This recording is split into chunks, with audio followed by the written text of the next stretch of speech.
there is, see, no love or less love. That's the thing. So that's why this Buddhist teaching is saying that develop that unconditional loving kindness towards everybody. That does not mean to say that you should try to, give money to everybody. Of course, you don't have that much money to do, but at least start with your family. Then for others also, try to lessen your anger, hatred, disliking, develop more feeling of closeness, sameness, wherever there's a possibility and opportunity, and then be kind and be helpful. You see? So there's the love. It's the love, unconditional love. Love minimizes seeing the fault. Love minimizes seeing the fault and maximizes seeing the quality. It is not that in your family, the family members have no fault, but normally you don't see their fault because you have love. Because you have love, you see the good things of your family members. My son is so nice. My daughter is so nice. And I have seen people, sorry to say that, but this is reality. A mother or father who has a son who is actually very ugly, maybe big head and some people are born like that, you see. But does this mother or father see his or son ugly? No. See? Beauty lies in the beholder, in the eye of the beholder. See, these are our regular experiences, and this is what is taught in Buddhism. But if you have that love, if you have that affection, if you have that pure perspective, then everybody looks different. If I don't have that love, don't have affection, then when I look here, why this man is looking at me like this? He doesn't seem to be good. Why this woman is looking at me like this? She doesn't look like a nice woman, She may not be doing anything, he may not be doing anything, but because of my suspicion, I think that he is doing something bad to me, she is doing something bad to me, things like that, you see. Even if somebody is doing something bad, so what? It's their problem, not your problem.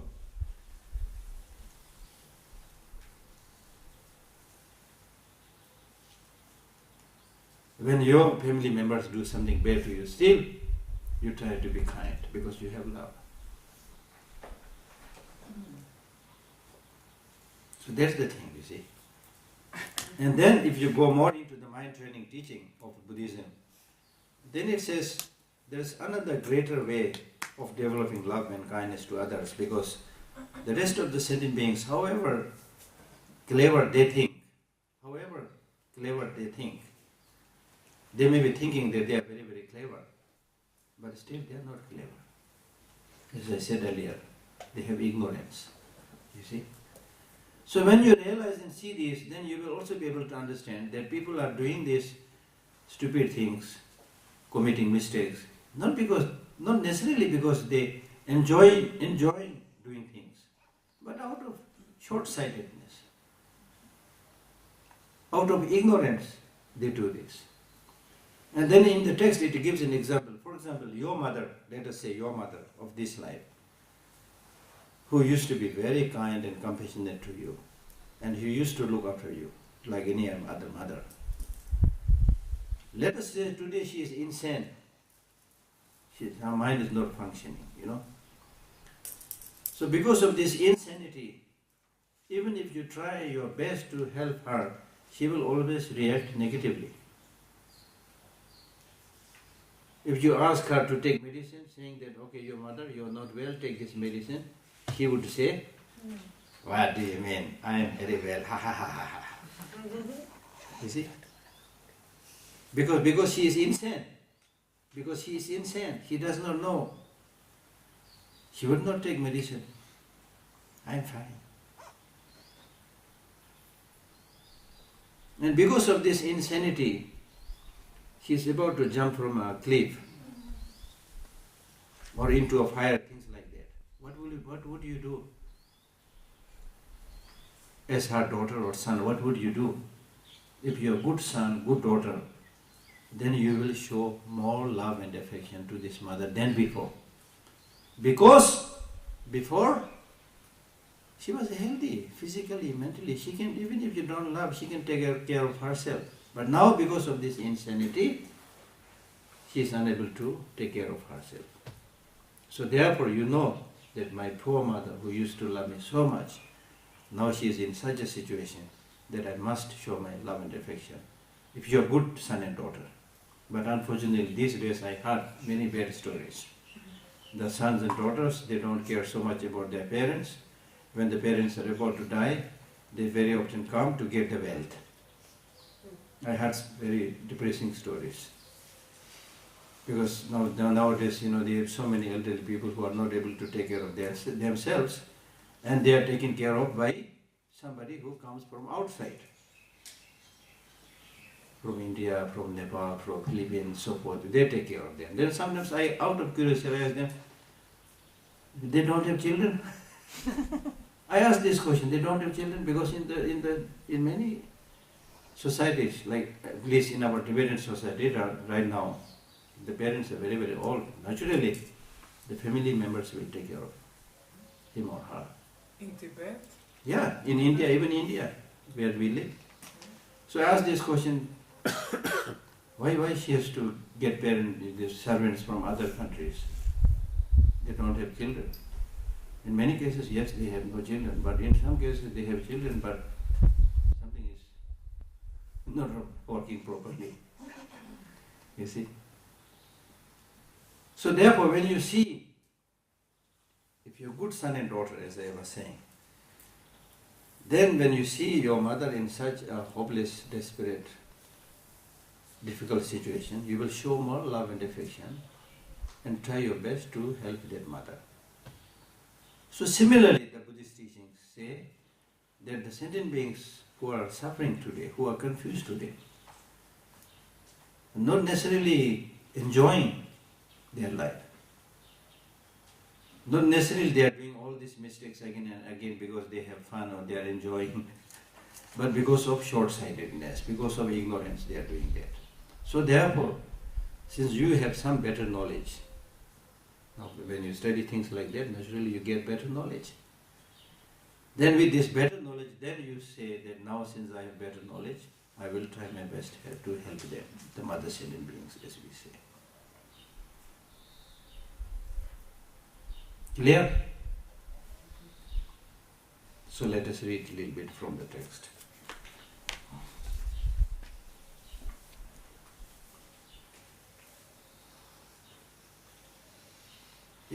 With regard to committing negative actions and so forth, one of the Buddha Sutra, he says, there are two types of good people, or sublime, or special people.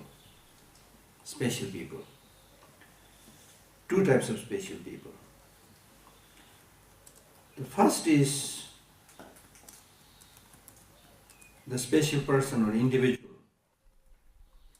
who will right from the beginning make sure that he will not commit these wrongdoings. Right from the beginning he will make sure that he will not commit these wrongdoings or mistakes. If you do that, you are a very special person. The second special person is, even if he or she commits certain wrongdoings, he and she will try to rectify it. He and she will recall and realize that this was a mistake. I should rectify it. Because to recognize wrongdoings as wrongdoings is a great step for change. The first person, he does not do the wrongdoing because he realizes that if I do this, I will have problem. I will have suffering. I have difficulties. The fact that we do not know much about the destructive consequences of these afflictive emotions is that we keep on doing these destructive emotions again and again. The fact that we are doing this again and again shows that we are not so sure about the destructive consequences. Now, for example, if I tell you this morning, that look here, in this glass, in this cup, I put poison, okay? Okay, you see carefully in front of me, I'm putting poison. This is poison, I show the poison. And then say, okay, I'm putting it here. Everybody sees that I put poison. Then after that I say, okay, now since you have seen that I put poison, now I want you to drink this. Will you drink? No. Most people will not drink, but there are some cults who do this, you see. Which? Cult, yeah. Okay?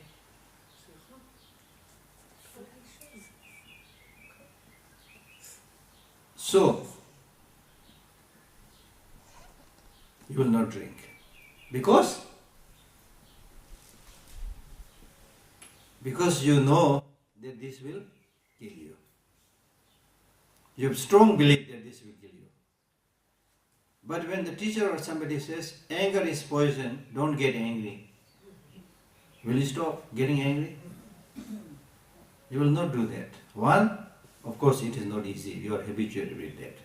Second, you will also join and say, yes, anger is bad, but deep down, you are not so sure. You are still thinking, the teacher said anger is bad, sometimes I need anger, you know. You are thinking like that, sometimes I need anger. So there is no convincing understanding of the destructiveness of anger and other negative emotions. So therefore it is very difficult to give it up. So therefore it is very important to reflect and think carefully about the destructiveness of each of these negative emotions. Like for example, as I said earlier, for example in the case of anger, the conflicts, killings that we are experiencing today in this world are due to anger. So you can see the consequences. And each of us, I'm sure, have some experience of the consequences of anger. We have experience. So you need to write those down. Don't forget. Don't forget. Don't forget. Because one way of doing Buddhist practice is that Nagarjuna in his letter to the friend, he says, when it comes to doing something good, positive, it should be like carving on the stone. It should be like carving on the stone. If you carve something on the stone, even if the stone breaks, but still the carving will be there.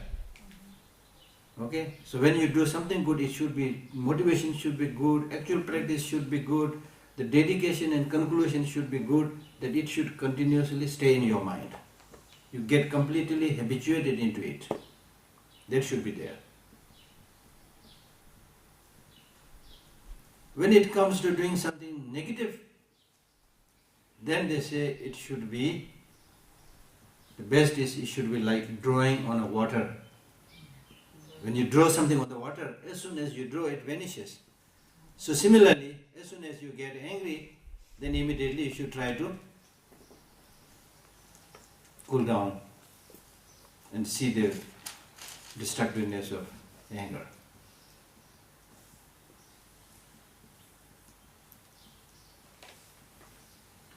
Tell you a story. There was a son and a father. The son used to be very angry. I'm sure you have read it. It was being circulated, for people. So the son used to get very angry. The father said, "Son, it's really not good to get angry. You should reduce it." Then how can I do it? Then the father said, every time you get angry, you put one nail on the fence or somewhere. So he had many nails. Then he said, now you try not to get angry in a day. So whenever you're successful, then take one nail out. Then he did this practice for a long time. Then he was quite successful, that he was able to take all the nails out. Then he was very happy. The son was very happy. And he said, "Father, I am successful." See, now no nail. I've taken all the nails out. The father said, wonderful, but you can see the holes left behind. That was wonderful, but still you can see the holes, left there. So that means, these negative emotions do a lot of damage, a lot of destruction. So seeing that destructiveness, it's important to, immediately confess and regret and purify these negative emotions, just like drawing on the water. Another way of explaining, I'll give you a quite convincing example, which is more or less my example. If you had, let us say, a very close friend for the last 30 years, very close friend. In India we call jigri dost we call it. So it's something like hand and glove friend, as we say in English. So very close friend. 30 years, I'm saying. Not just friend, very close friend, almost like one person, as we say. But unfortunately, this morning during breakfast, we had some misunderstanding. So we had a little bit fighting, verbal fighting or whatever. Now see what happens after this. Now see, this is the drama of human life. Now after this, the two friends who have been such good close friends for the last 30 years, because of this 5 minutes fighting in the morning, they will part their ways. They will stop talking to each other. They will stop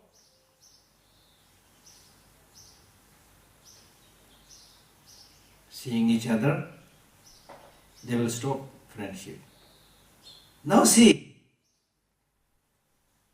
they are able to remember that 5 minutes fighting, not able to remember 30 years of long friendship. That's what I'm saying. So that is our tendency. That's why in Buddhism we say we are strongly, ingrained in negative emotions. And that's why Nagarjuna was saying that try to immediately purify the negative emotions. Remember the good things. So during such a happening, such an occasion of fighting for 5 minutes with this close friendship, after that 5 minutes fight, if you go to the other friend, touch his hand, cry, very unfortunate thing happened this morning. We had been such close friends for the last 30 years. It may be my mistake, your mistake, but it was a mistake. So please forgive me, I'm so sorry. If you do this, if you had the courage, that's the meaning of forgetting, immediately forgetting those wrongdoings. If you do that, then your friendship will become even stronger. But how many of us have the courage to do this? Ordinarily we think, after this 5 minutes fight, if I go and say sorry, then people will think, I am the loser. I am the loser. And people might say, oh, he might have made some mistake, so he went there and said sorry. This is our negative way of thinking, you see. Even with compassion, many people start thinking, oh, Tibetans, they can only talk about compassion. What else they can do? They can't fight the Chinese. People may not say it, but many people deep down, they may feel like this, you see. That's why many people think, in today's world, practice of love, compassion, patience, these are practices of weak people. The strong people, what they should do? Fight. But in reality, you see, somebody who is talking about practice of love and compassion without, and then be able to talk with the enemy without any weapon, that is called real hero, real brave person. One who is sitting in an air-conditioned small room, pushing the button and killing thousands out in the battlefield. Where is the need for bravery? At least in ancient times when 2-3 people, they each of them bringing guns, sword, whatever, then face-to-face fight, then you need some kind of bravery, some courage. But today, with all these sophisticated machines, you hardly need any courage. So therefore, the real bravery or courage is when you have this inner confidence to deal with all problematic situations. Then you are real brave men or women. And we have so many stories of such brave men and women, not necessarily Buddhist. If you read, you must read. This is what I do. I don't read only Dharma books. I don't read only Dharma books. If you one day come to Dharamsala, maybe you can see my room is full of books of all kinds. I read I am not very fond of reading fictions also. I read real life stories. Like if you read the stories of people who suffered in the concentration camp, you see, I am reading one book right now. So according to this man, he says that at that very difficult time, when everything seemed hopeless, difficult, the one that gave him courage was one, remembering that still his family is waiting for him, so I should not give up. Second, that having seen all these enormous wrongdoings, he got this courage that if I am able to somehow get free from this, I will do the other way around. Do all the good things, you see. So that kind of thinking, positive thinking, give them the courage not to die or to be able to face all kinds of difficult situations. In the Tibetan situation itself, these are living stories. There's one monk who now still he lives in Dharamsala. He walks around with bent,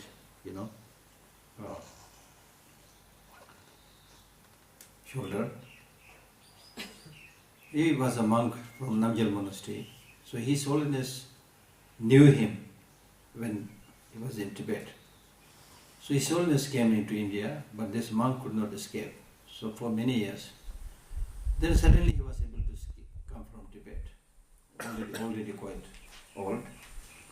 So he met His Holiness Dalai Lama, and His Holiness was just chatting with him. And His Holiness asked him, when you were he was in prison for, 14, 17 years, very long, many years. So His Holiness asked him, since you were in prison for so many years, you must have faced some risk and threat. Then he said, yes, I faced some real risk and threat.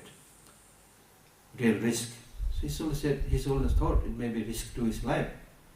And he asked him, was that risk to your life?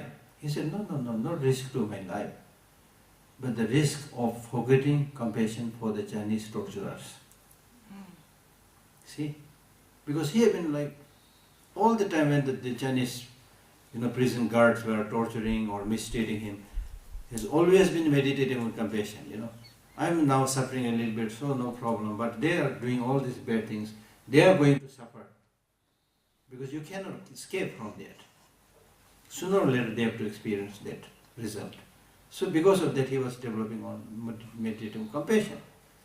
But when they continue to torture him, more and more, then sometimes there was a risk for him to forget compassion for them. So he said that was the risk. You see? I'm not saying all the Tibetans are like that.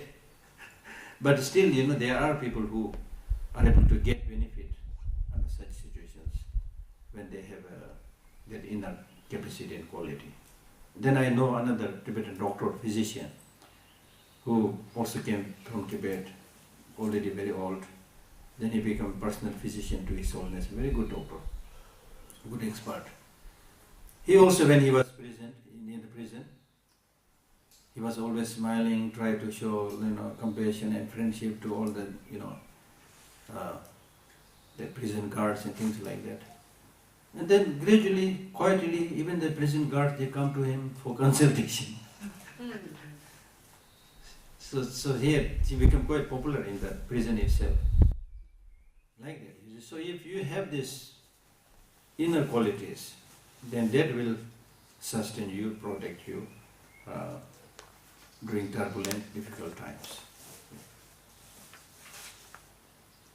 And I had given you the example of drinking the poison.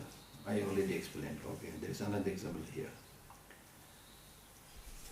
Then another important question is, since it is definite that we have all accumulated a lot of negative karmas, a lot of mistakes, can we purify it? Can we purify it? That's another important thing. Because sometimes when people don't have a complete understanding, then when they hear the wrongdoings and the possible negative consequences, they get horrified, especially in the West. Then they probably get depressed or things like that.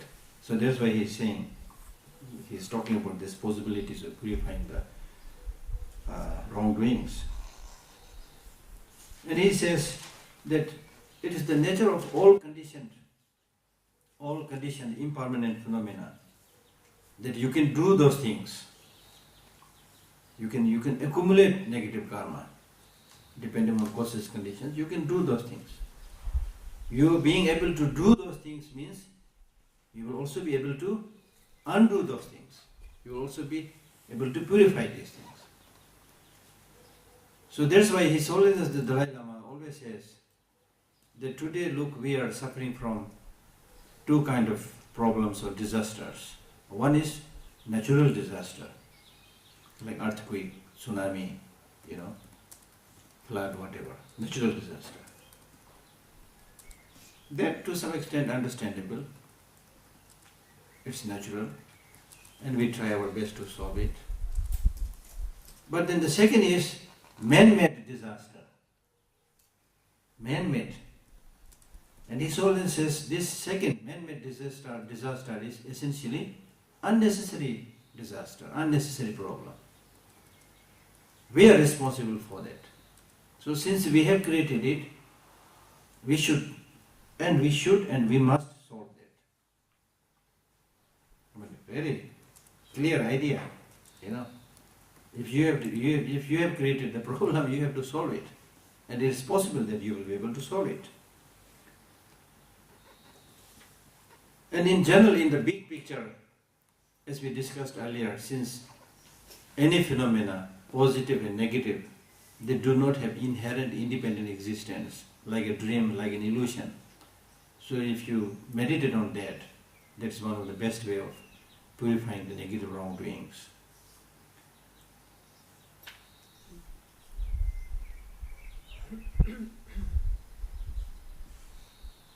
Even though they do not have inherent independent existence, but on the conventional level, you do bad things and experience bad result. You do good things and experience good result. So therefore it is important to purify the wrongdoings so that you don't have to experience their fruits. So therefore in the Buddhist teaching it talks about the four antidotal powers. Four antidotal powers for purifying these wrongdoings. The first power is the power of regret, that having done something wrong, then you should regret that this was wrong. Okay? So that's one way of purifying negative deeds. That means you already saw the destructiveness or uselessness of such an action, so you regret over what you have done. So that's one of the best way of purifying negative action. And second is that having committed certain negative action, you should try to purify it by talking about it to your teacher, your lama, or if you are doing some tantric practice, do some meditation on your personal deity, and also confess it in front of some important objects like the image of the Buddha, Dharma, Sangha, and so forth. Image of the Buddha. When I say image of the Buddha, to be able to sit before an image of the Buddha and to be able to practice, is it comfortable for you? Yes. No, in the Judaist tradition, you have image? No. Why I am saying this? Because I recall one friend from Israel. long, many years back, maybe 17, 18 years back. She came to Dharamshala and was very interested in Buddhism. So she asked me to help her. So I said, okay, you come to me because it will be very difficult for you to find somebody